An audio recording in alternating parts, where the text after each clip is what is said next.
Hi everyone, welcome to Dear BAMf, the show for PR and marketing pros like you, hosted by Beck Bamberger of BAM.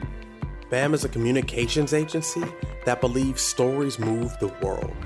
We move stories forward for technology-driven brands that challenge, change, and create entire industries.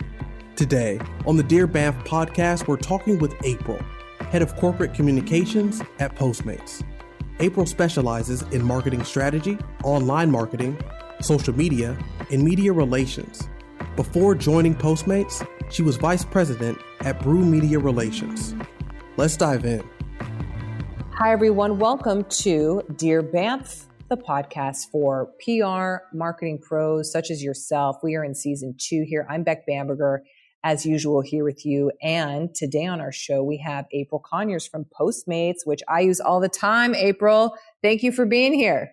Thank you for having me. We got good questions for today, so I'm excited to get in there. I'm very excited. Yes, but first, hey, in case someone does not know, what in a minute or so can you say Postmates does? Postmates is a on-demand delivery platform, meaning we can bring you just about anything, whether it's prepared food or retail items, convenience items, drugstore items. You need it, we can bring it. That's so good. What's the weirdest stuff people have sent, by the way? What's the weirdest stuff that people order? That you've heard like someone get dropped off. Like, I don't even know, like a bag of pom-poms or something. So my very favorite delivery, and this is from years ago, was a bottle of champagne and a pregnancy test. Oh my gosh. That's been my favorite forever. Great. And we don't know if the champagne was to celebrate either way. Oh, so they never said, right. Or reported back. I don't know who the person was. I don't know where it was. Obviously, there's a lot of security in that, but yeah, that's been one of my favorite.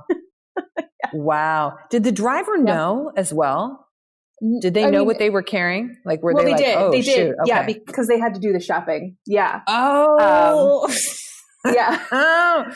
But oh man. But yeah, there's been a lot of fun stuff. That is this so year fun. Has been completely unique compared to years past, because this year we saw a lot of obviously like toilet paper and hand sanitizer and all of that stuff, like at the beginning of the pandemic, bleach, we saw a lot of that kind of stuff. So this year was totally unique compared to years past, where like, the number one item is a chicken burrito bowl, right? So that's the number one item right now.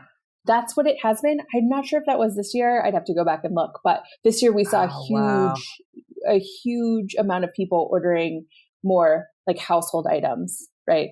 Wow. For cleaning and whatnot. Wow. Oh, that's fun. Maybe this ties to this then. What are you most proud of accomplishing, let's say, in the last 12 months? Because this year has been so unique, what we did really well as a team is change gears in March when everything kind of stopped. Working with the product team to institute contactless delivery, and just working with our fleet team and policy teams to make sure that we're communicating what kind of benefits we put in place very quickly for the fleet.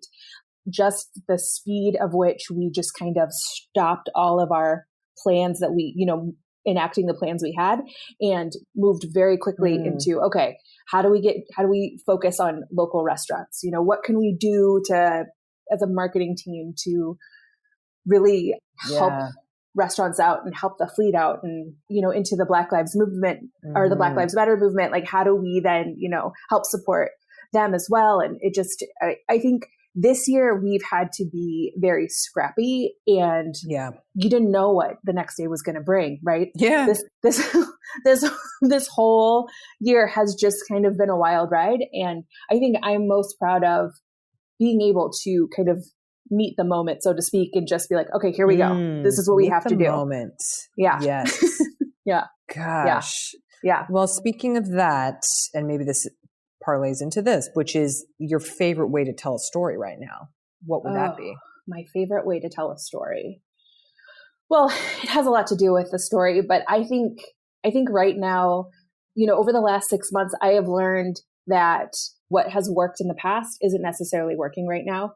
And I think in order to be successful, you have to tell a very, your story has to be to one person, right? You need to choose if you're looking to place a story, you need to choose that one reporter who is going to be the person that you target for this. Gone are the days where you like put out an announcement and you blanket 15 publications. Yeah, right? that's gone. That's really gone.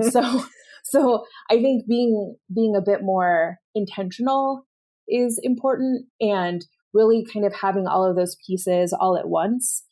I think that's what I've been doing lately. Yes. Mm-hmm. Yeah. Mm-hmm. Well, let's hop into some questions. We got all some right.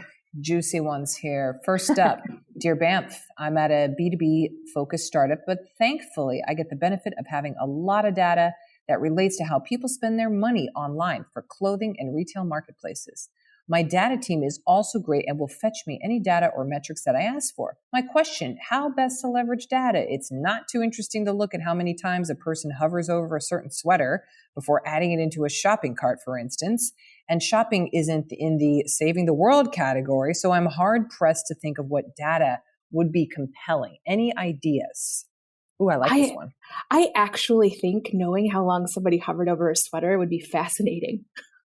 Me too. Yeah. I'm kind of interested in like, why did it take you 27 minutes? Yeah. I want to know. Or like, how long did you order, like by color? Like, are there different colors?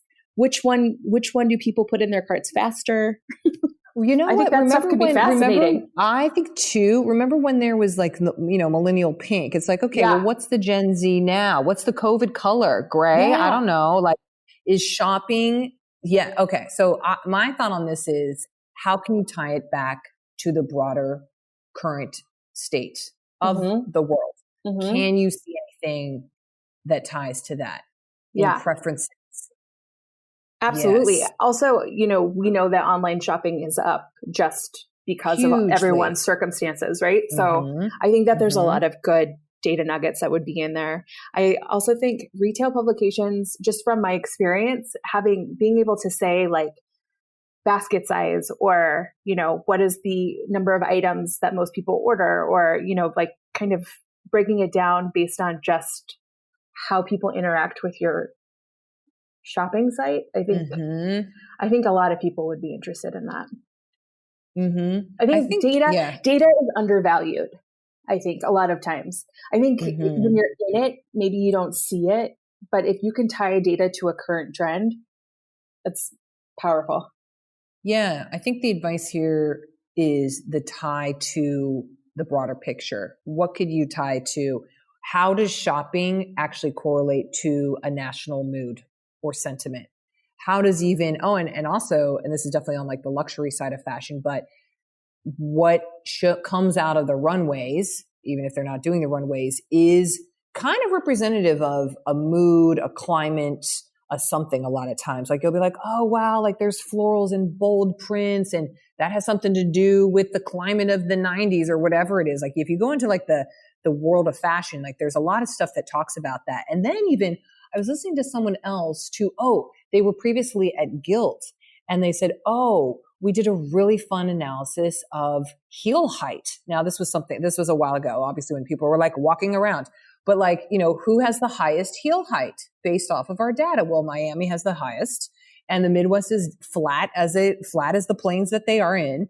And then it was just like, that's kind of cool to see, well, how does it differ from state to state or age brackets and everything like that? So I think this person could go, okay, what is a Gen Z, or what is the current climate? What ties into what we're dealing with now that you can pull and suss out? And I think it was the Wall Street Journal. They wrote a story about how like work clothes are gone. Like nobody's buying. Exactly. The world is no longer going to buy work clothes, as we all transition to more and more work from home and continue to work from home, because the idea is there's going to be a lot of businesses who never go back to an office. Like, what does that look like for fashion? And as somebody who wears sweatpants almost every day now, I see it. Yeah. Yep. And it'll be interesting to see what fashion designers do now, right? If the world is focused on comfort, are we going to see like Gucci put out their leisure wear? Yeah. You now turn your resort wear collection into cozy collection. Exactly. Yeah. And I'm kind of excited about that. I'm kind of excited about that too. Yeah. But then it goes back to, there was a lot of backlash with, I think it was in Vogue, and it was one of their editors saying, oh, these are my favorite picks. And it was like, oh, my $2,000 scarf. I mean, people thought it was like a prank because it was so ridiculous and outlandish of like, well, why are you wearing $700 shoes? You're going to the kitchen. It just, it is a fashion overall, a little ridiculous, but yeah, those are maybe some things we could see out of this. So yeah, hopefully this person has I think endless opportunities. If they want to give me a call, I'm happy to go through their data with them. Yes. Okay. Sounds like fun. Yeah. Oh, all right. Next question here, Dear BAMf. I would love to hear the simple, clear must-dos for a crisis situation, particularly this last year with COVID, the election, and everything else. It seems like the playbook for how to handle a crisis has evolved. What are the 4 or 5 gold star steps I need to consider for our crisis plan? I'm revisiting ours, which seems a bit outdated from 2018. I would say, without knowing kind of the business they're in and what kind of crisis that they have to be prepared for, I think, one, you must have a plan, and you need to keep that plan as updated as possible. I have worked with various companies throughout my career, like whether it's enterprise software or consumer tech like Postmates. Like, we have a plan for every scenario, right? You always have a plan for every scenario. It's cumbersome, but I think it's worth taking the time to work through every scenario and know who is the first person that's going to be called if something happens. Here's the kind of, every scenario we have has kind of like a straw man statement, right? That's kind of like plug and play. And I think depending on your business, if you're factoring in COVID and the election, I don't know. I mean, COVID, no one could prepare for. So I think everyone kind of had to work backwards on that one and take kind of everything as it comes. I also think that you need to, obviously a crisis plan is just kind of a guide because things change and, you all of a sudden have a global pandemic that you have to communicate around. I don't know. I think my advice is to make sure that you have thought through every single crisis that could come your way. It's hard to kind of give like, here's the 4 things you need to do to create a crisis plan without knowing exactly what your business is. I would say, though, you're dead on with thinking and expanding a little bit into like the ridiculous. Oh, frankly. Totally. The absolute ridiculous for all the scenario planning. Because as a plan, that is one essential part. You're going to need that in order to really feel like you've thought of every situation. Death of an executive, sexual harassment lawsuit, right?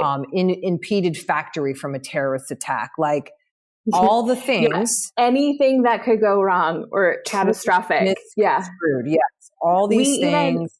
I feel like at one point, not at Postmates, but in a former life, I would say like, what do you think could go wrong here? Like I was asking people for their ideas of what could go wrong so that you could throw it in the book. Throw it in the plan. Yeah. And then another big element here, I know this person's asking for 4 to 5, but I can give like maybe 2 more here, is who is the bench of speakers? Who is on the bench and are they prepared? So like name, title, and basically your crisis comms squad, and then bench of the spokespeople, because you really don't want to be figuring that out when it actually hits. And then you also don't want a situation of, oh, well, Bob should do it, or Sarah over there. Oh, yeah, no, you should know exactly who the spokesperson is. So the names, titles plugged in, and who is, but here's also another piece that I see missing is who is on the committee of this. So it can't just be, oh yeah, Bob takes it. Okay, no. Who are the 4 or 5, let's say, tops people that are doing the thinking of the situation and the analysis of the situation to then deploy the speakers? And if you get that lined up now, then you will diminish any politicking or chaos that might come about of like, well, why didn't you call in so-and-so? And why didn't I it's like, well, no, you're not on the crisis team. And then you can be explicit and proactive with this, saying, hey, everybody, here's our new plan. Here's our team. Here's the crisis team. Here is on the bench to speak about it. They are all prepared. And here are the 19, probably 39, 49 different scenarios that can happen from a situation. And then the last thing I would mention too is in issuing a statement, it's kind of a simple formula, but just in case this person doesn't know, but the formula is a lot of times just, here is what happened. So this is like your social media post or your email blast or whatever way in which you put it. Okay, here is the situation. X happened. Here is best of what we know and happened. A, B, C, and D occurred. We're doing X about it right now. We will report back to you with more information as this develops. So that's like your holding statement, 101, because you got to issue that, or your silence only builds into more scrutiny and suspicion. That's a really good point. That's a good point. Silence is never the answer in a time of crisis. Never. Even if you United have to put out... had this with, do you remember when United, like they didn't say anything when that person like was batted away off of the plane, the flight, and remember, like I still remember this, and it was like they were dead silent, and it was like, wow, that's bad. Yeah, not good. Whenever something happens like that, and it's like cringeworthy almost, that there's silence. Even if you don't have an answer, you have to have some kind of, like you just laid out, that statement that says, here's what happened, here's what we're investigating. We're going to get back to you as soon as we can. Then you have your statement. That's the full statement, but that depends, of course, on everything going on. So I hope that's helpful for this person. Oh, man. How many, by the way, scenarios are on the list for Postmates, if you can say? Is it like 100? Is it something that ridiculous? No. Okay. I haven't looked at it in a while, to be completely honest. Oh, that's good. I know. I think that's we a good haven't needed thing. it. Knock on wood. Yeah, knock on wood. Okay. Good. Okay. We've got our last question then for the day, Miss April. Here we go. Dear BAMf, I just started as a CMO of a startup that is currently in one market and in particular one state. We're in a well-regulated and complex industry. The good news is we have ample runway, and I've been given a decent budget of more than $100K monthly to drive consumers to our app. I'm just wondering how to spend this budget, though I have some ideas. Currently, for example, the user acquisition cost is horrible at more than $250 a person, which I hope to get down to around $100 within the next 6 months. What are your thoughts on a quote unquote one market issue and the thoughts around doing paid, earned, and owned? We could talk about this for an hour probably, but let's see what we can do. $250 a person, that's steep. That is damn steep. Mm-hmm. Yeah, that's one state. So yeah. We've seen this before though. Yeah. You're like, wow. Clearly what I get from this though is like, wow, they are just at the top of figuring this out, because that is, you cannot survive with a pay-per-click that high. No, not at all. No. Not at all. Yeah. And hopefully they're expanding to more. I feel like if you're investing that much in one state, that's a lot too. Hopefully they're in a state like California or something. Yeah, hopefully a big one. Mm-hmm. A big one that can, that could help them sustain that. Well, as I told you before, I am a earned all the way kind of person. I look for every earned opportunity. I mean, my background is PR and comms, so I tend to focus more on the earned. But when it comes to customer acquisition, I know that you have to invest highly in that in order to make it work for you. Obviously, an article can only go so far, whereas if you are constantly putting something in front of somebody on the internet, it obviously pays off. I would say in terms of investing, I would try to be a bit creative in not just digital ads, but, like what kind of mailers are you sending out to potential customers? I don't know what this business is, but is there an influencer strategy, and can you invest in other people trying to help?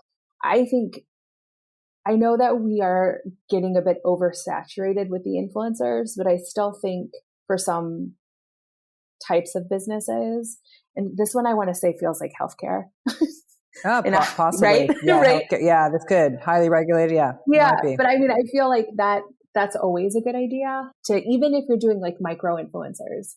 I have found myself, especially now that we are kind of all in lockdown again, like really on Instagram a ton. Right. And I feel like I am being way more influenced now than I ever have been.